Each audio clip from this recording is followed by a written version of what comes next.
Episode की शुरुआत में हम देखते हैं कि सिस्टर लिली का बनाया हुआ खाना खाकर सब लोग खुश हो जाते हैं और सलीम सिस्टर लिली की तारीफ करने लगता है। तब क्लाउस सोचता है मुझे यकीन नहीं हो रहा कि एक नोबल एक छोटे से विलेज में मामूली सा खाना खा रहा हो। तब फादर रोते हुए कहते हैं ये सारा खाना यूनो और आस्था की पे की वजह से है, जिनकी वजह से हम यहाँ के बच्चों को रोज खाना खिला पा रहे हैं। तब निक कहता है मेरे पास एक आइडिया है, प्लीज अगली बार ब्रेड की जगह कुछ और खरीदना। तब सलीम कहता है अपनी फर्स्ट पेमेंट अपने घर में भेजना कितनी कमाल की बात है। तब यूनो कहता है ये कौन सी बड़ी बात है। तब सिस्टर लिली कहती हैं ये बहुत बड़ी बात है, जो मनी तुमने भेजी है इससे हमारी बहुत मदद हुई है। और तब सभी बच्चे यूनो को थैंक यू कहने लगते हैं। तब यूनो कहता है तो फिर आस्था ने भी कुछ भेजा है। तब सिस्टर लिली यूनो के कान में आस्था की भेजी हुई पेमेंट बताती है। तो यूनो शॉक होके कहता है अगली बार मैं भी अपनी सारी पेमेंट भेज दूंगा। तब सिस्टर लिली कहती है इसकी कोई जरूरत नहीं है। पर यूनो मान नहीं रहा होता। तब क्लोज वापस जाने के लिए कहता है पर सलीम फिर भी रुकना चाहता होता है। और तब सिस्टर लिली पानी लेने के लिए बाहर जाने लगती है, पर हम देखते हैं एक पर्सन उन्हें किडनैप कर लेता है और तब सभी लोग बाहर आ जाते हैं। तब वहाँ की एक चीज उठाकर क्लॉज कहता है ये तो वही नेकलेस है जो उन लोगों ने पहना था जिन लोगों ने पहले हम पर हमला किया था। तब सभी बच्चे सिस्टर लिली के बारे में पूछने लगते हैं। तब यूनो कहता है चिंता मत करो, मैं उन्हें बचा लूंगा। तब फादर भी उसके साथ जाने के लिए कहते हैं, पर यूनो मना कर देता है। तब क्लाउस कहता है तुम्हें हमारा मिशन याद है ना, हमें सलीम को बचाना है, तो इसलिए हम सभी लोग यहाँ से जाएंगे। तो इसलिए तुम्हें इस टास्क को लोकल अथॉरिटीज पर छोड़ना होगा और हमें अभी यहाँ से निकलना होगा। तब यूनो वहाँ से जाने से मना कर देता है। तब क्लॉस कहता है अगर तुमने अपने मिशन से मना किया तो तुम्हें सजा मिलेगी। पर यूनो बिना किसी की फिक्र किए वहाँ से चला जाता है। और तब हम देखते हैं एक पर्सन यूनो को धमकी देकर उस पर हमला कर देता है, पर यूनो उसे हरा देता है। और तब हम देखते हैं जैसे ही यूनो आगे बढ़ता है एक पर्सन अपने मैजिक से उसे कैद कर लेता है। तब यूनो कहता है अब मुझे पता लगा कि यहाँ क्या चल रहा है, तो तुम लोग सलीम के पीछे नहीं मेरे पीछे आए हो। तब वो पर्सन कहता है तुम बहुत स्मार्ट हो, पर तुम अभी मरने वाले हो। और तब हम देखते हैं यूनो उसकी कैद से बाहर आ जाता है और उसे उसी के मैजिक में फंसाकर हरा देता है। और तब यूनो जैसे ही आगे बढ़ने लगता है उस पर चाकू से हमला हो जाता है, पर यूनो उसे भी अपने मैजिक से हरा देता है। और तभी यूनो को एक लाइट दिखाई देती है और वो उसकी तरफ जाने लगता है। तब एक पर्सन कहता है वहीं रुक जाओ, अगर तुम इससे आगे बढ़े तो मैं इस सिस्टर का चेहरा जला दूंगा। और तब यूनो अपने बचपन को याद करता है जहाँ सिस्टर लिली कहती है तुम्हारे अंदर बहुत अच्छा टैलेंट है, तो अगर तुम्हें जब भी किसी की मदद करने का मौका मिलेगा तो प्लीज जरूर करना, और आस्था तुम भी यही करना। पर आस्था को कुछ भी सुनाई नहीं देता। और यहाँ हम देखते हैं वो पर्सन यूनो की ग्रिम वॉर मांग रहा होता है। तब यूनो कहता है पर तुम इसका करोगे क्या। तब वो पर्सन कहता है मैंने अभी सोचा नहीं है, पर अगर तुम्हारे पास ये ग्रिम वॉर नहीं होगी तो मैजिक नाइट्स तुम्हें यूजलेस समझेंगे, तो इसे जल्दी मुझे दे दो और इस लड़की को लेकर यहाँ से चले जाओ। तब यूनो मना कर देता है और कहता है मैं तुम्हें इन्हें छूने भी नहीं दूंगा। तब वो पर्सन कहता है तो चलो देखते हैं फिर तुम इन्हें कैसे बचाते हो। तब यूनो कहता है मैं इन्हें नहीं बचाऊंगा। और तब हम देखते हैं क्लाउस अपने मैजिक से उस पर्सन पर हमला कर देता है और मोमोसा सिस्टर लिली का ख्याल रखने लगती है। तब क्लाउस कहता है क्या कोई और भी बचा है। तब यूनो कहता है शायद एक और है। तब क्लाउस कहता है अब तक तो वो भाग भी चुका होगा, और तुम क्या करने वाले थे अगर मैं यहाँ ना आता। तब यूनो कहता है पर तुम यहाँ कर क्या रहे हो। तब क्लाउस कहता है एक मैजिक नाइट के तौर पर हमें लोगों को बचाना चाहिए, और मुझे पहले ही लगा था कि कुछ गड़बड़ है, क्योंकि वो लोग सलीम की जगह तुम्हें टारगेट कर रहे थे। क्या तुम्हें लगता है एक नोबल मामूली सा खाना खाएगा। पर मुझे नहीं लगता ऐसा कुछ है, और मुझे ऐसा भी नहीं लगता कि उन्होंने सलीम की जगह गलती से सिस्टर लिली को उठा लिया हो। ये तो बहुत बकवास है, पर मुझे तो पहले से ही अजीब लग रहा था कि सलीम ने तुम्हें एज अ बॉडीगार्ड चुना है। तब मेमोसा कहती है और जब तुम वहाँ से आई तब मैंने सलीम पर अपना मैजिक यूज करके उससे सच उगलवाया, जो कि तुमसे इसलिए गुस्सा था क्योंकि वो तुम्हारी वजह से मैजिक नाइट ज्वाइन नहीं कर पाया, और वो तुमसे तुम्हारी ग्रीन वॉर छीनकर तुमसे बदला लेना चाहता था, और उसके बाद मैंने अपने मैजिक से तुम्हें ढूंढा। तब यूनो थैंक यू कहता है। तब क्लाउस सलीम से कहता है तुम बहुत ज्यादा बेकार हो, किसी और को अपनी नाकामयाबी के लिए दोषी मानना बहुत बेकार बात है। यूनो ने अपनी मेहनत से सारे कैप्टन्स का अप्रूवल लिया है और वो उसके बाद गोल्डन डॉम में सिलेक्ट भी हुआ, तो इससे तुम्हें पता चलना चाहिए कि वो कितना टैलेंटेड है। तब यूनो क्लाउस को थैंक यू कहकर सर कहता है। तब क्लाउस कहता है अभी मुझसे तारीफ सुनने के लिए तुम बहुत पीछे हो, और अभी के लिए मैं तुम्हारी गलती को माफ कर रहा हूँ, क्योंकि इसमें इसकी गलती थी। तो अब बताओ इसका करना क्या है। तब यूनो कहता है अगर ये कभी हर्ष विलेज वापस नहीं आएंगे तो हम इनके खिलाफ कुछ नहीं करेंगे। पर हम देखते हैं सलीम फिर भी नहीं मानता और अपना मैजिक यूज करने लगता है, और तब सिस्टर लिली अपने मैजिक से उसे दूर फेंक देती है, जिससे सलीम के बाकी साथी भी डर जाते हैं। तब क्लाउस कहता है लगता है हमें इन्हें भी मैजिक नाइट ज्वाइन करने के लिए कंसीडर करना चाहिए। तब क्लाउस कहता है तो बताओ वो पांचवा बंदा कहाँ गया। और यहाँ हम देखते हैं विज़र्ड किंग ने उसे पकड़कर उसका रूप लिया होता है, और तब वो कहते हैं यहाँ पर तो सच में मजा ही आ गया। मैं तो खुद जाने वाला था अगर चीजें बिगड़ जाती, पर विलियम के न्यू रिक्रूटर्स बहुत इम्प्रेसिव इम्प्रेसिव है। और तब मार्क्स विज़र्ड किंग को डांटने लगता है और उन्हें वापस आने के लिए कहता है। और यहाँ सभी लोग सिस्टर लिली को देखकर खुश हो जाते हैं और तब वो लोग खाना खाने लगते हैं। और यहाँ हम देखते हैं उन तीनों को भी विज़र्ड किंग की तरफ से एक स्टार मिलता है। तब क्लाउस कहता है, पर हमने तो ऐसा कोई काम नहीं किया। तब कैप्टन विलियम कहते हैं, सलीम को यहाँ लाने के बाद उसने कैपिटल को सब कुछ बता दिया, जिसकी वजह से उसके फादर के सारे गलत काम पकड़े गए और उन सभी का क्रेडिट तुम्हें मिला है। तब क्लाउस कहता है, क्या आपको पता था कि इस मिशन में ऐसा भी कुछ हो सकता है? तब कैप्टन विलियम कहते हैं, कोई भी बुरे कर्म क्लोवर किंगडम में इग्नोर नहीं किए जाते, उन्हें उनकी सजा जरूर मिलती है। और मैं देखना चाहता हूँ कि तुम लोग फ्यूचर में क्या क्या करोगे। और सोचते हैं, मुझे उम्मीद है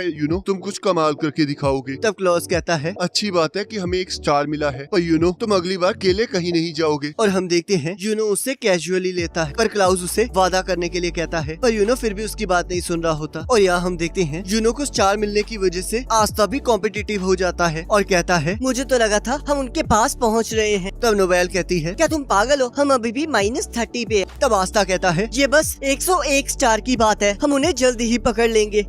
मैं आ रहा हूँ। और तब यहाँ मार्क्स विज़र्ड किंग को एक प्रॉब्लम के बारे में बताने आता है। तब विज़र्ड किंग कहते हैं, चिंता मत करो, मुझे पता है ये मिशन किसे देना है। यहाँ हम देखते हैं क्लोवर किंगडम में एक जगह अर्थक्वेक आ जाता है, जिससे एक बिल्डिंग नीचे गिर जाती है। और यहाँ हम देखते हैं लक मैग्ना से लड़ने के लिए कह रहा होता है और आस्था अपनी एक्सरसाइज कर रहा होता है और वो सभी लोग मिलकर उस बर्ड का नाम रख रहे होते हैं। और तब लक उसका नाम नैरो रखता है। और तब हम देखते हैं कैप्टन यामी वहाँ आ जाते हैं। तब सभी लोग पूछते हैं, क्या कोई मिशन आया है? तब कैप्टन यामी कहते हैं, मुझे कैसल इसलिए बुलाया गया था क्योंकि हमें एक डेंजन मिली है। तब सभी लोग ये सुनकर एक्साइटेड हो जाते हैं। तब आस्था कहता है, आखिरकार ये डेंजन क्या है? तब मैग्ना कहता है, तुम्हें ये भी नहीं पता है तो थोड़ा ध्यान से सुनो। डेंजन एक पुरानी कब्रें हैं जहाँ पुराने जमाने की चीजें मिलती हैं और कई बार एंशिएंट पावरफुल मैजिक मिलता है और या फिर मैजिकल आइटम्स मिलती हैं। तब लक कहता है, पर वहाँ पर खतरा भी बहुत है क्योंकि इन्हें बचाने के लिए वहाँ पर सिक्योरिटी भी बहुत ज्यादा होती है। तब नोवेल कहती है, इसका मतलब कैप्टन यामी को इसलिए बुलाया गया था ताकि ब्लैक वुल्स उसे इन्वेस्टिगेट करे। तब कैप्टन यामी कहते हैं, बिल्कुल सही कहा। और इसमें एक और खतरा है क्योंकि ये डेंजन एनिमी किंगडम की बॉर्डर पर मिला है, जिस किंगडम का नाम है डायमंड किंगडम। तो इसलिए हमें उन्हें भी यहाँ से कुछ लेकर जाने से रोकना होगा। तब आस्था कहता है, प्लीज मुझे भी वहाँ भेज दीजिए, क्या पता मुझे भी वहाँ कोई मैजिकल पावर मिल जाए। तब कैप्टन यामी कहते हैं, पर तुम उसका करोगे क्या? तुम तो मैजिक यूज ही नहीं कर सकते। पर वो सब छोड़ो, तुम्हें तो वैसे भी जाना ही पड़ेगा क्योंकि विज़र्ड किंग ने तुम्हें खुद चुना है। जिसे सुनकर आस्था बहुत एक्साइटेड हो जाता है। तब कैप्टन यामी लक और नोबेल को भी वहाँ जाने के लिए कहते हैं और लक को उन दोनों की जिम्मेदारी देते हैं, जिसे सुनकर मैग्ना और नोबेल दोनों शॉक हो जाते हैं। और तब फिनरल उन्हें अपने स्पेशल मैजिक से वहाँ पहुँचा देता है और तब वो तीनों डंजन के पास पहुँच जाते हैं। और यहाँ मैग्ना कहता है, आखिरकार विज़र्ड किंग आस्था को कैसे जानते हैं? तब कैप्टन यामी कहते हैं, सच्चाई तो ये है कि वो चीजें देख सकते हैं जो हम नहीं देख सकते और वो थोड़े से अजीब भी हैं। और यहाँ हम देखते हैं डंजन के अंदर आस्था और नोबेल दोनों डरे हुए होते हैं और तब उनके लैंप के टूट जाने से वहाँ पर अंधेरा हो जाता है। और तब जैसे ही लक एक ब्लॉक को हटाता है वो पूरी की पूरी दीवार टूट जाती है और वो लोग अंदर पहुँच जाते हैं, जिसे देखकर वो तीनों शॉक हो जाते हैं। तब नोबेल कहती है, आखिरकार यहाँ चल क्या रहा है? तब लक कहता है, मैं फील कर सकता हूँ कि यहाँ पर बहुत सारी मैजिकल पावर है और वो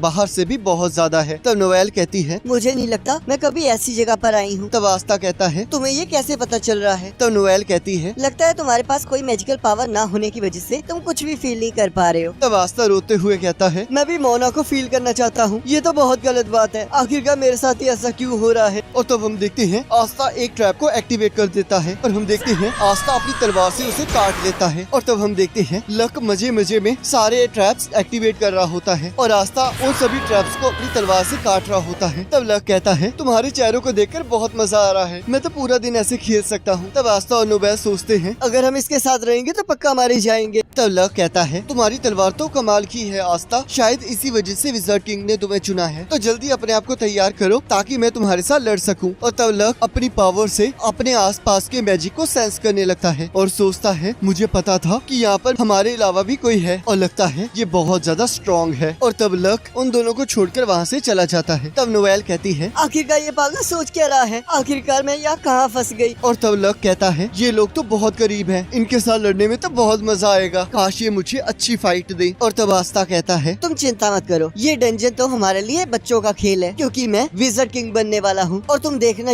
मैं पीछे नहीं रहूंगा। और तब नोवेल यूनो के बारे में पूछती है। तब आस्था यूनो के बारे में बताने लगता है और कहता है, चाहे वो जितना मर्जी कमाल का हो पर मैं उसे हरा दूंगा। तब नोवेल सोचती है, चाहे ये जितना मर्जी बेकार हो पर इसके भी सपने हैं। और तब नोएल सोचती है, अब हम दोनों अकेले हैं, अब पता नहीं आगे क्या होगा। पर आस्था की हरकतों को देखकर वो इरिटेट होकर आगे जाने लगती है और तभी एक रैप नोवेल को पकड़ लेता है और हम देखते हैं एक फ्लावर उसे खाने वाला होता है। पर आस्था नोवेल को छुड़ाकर उसे वहाँ से भागने के लिए कहता है, पर वो फ्लावर दोनों को पकड़ लेता है और हम देखते हैं उस फ्लावर के पेट में एसिड होता है और तब हम देखते हैं उन्हें कोई बचा लेता है। और यहाँ कैप्टन यामी कहते हैं, मैं तो उन्हें बताना ही भूल गया, गोल्डन डॉन के भी कुछ लोग उस डंजन में आएंगे और मुझे पता नहीं कि वो लोग कैसे रिएक्ट करेंगे। और यहाँ हम देखते हैं यूनो वहाँ आ जाता है और कहता है, अब मैंने तुम्हारा कर्ज उतार दिया है आस्था। और इसी के साथ एपिसोड खत्म हो जाता है। बाकी नेक्स्ट एपिसोड का लिंक आपकी स्क्रीन पर आ रहा होगा, उस पर क्लिक करके अगले एपिसोड को देख सकते हो।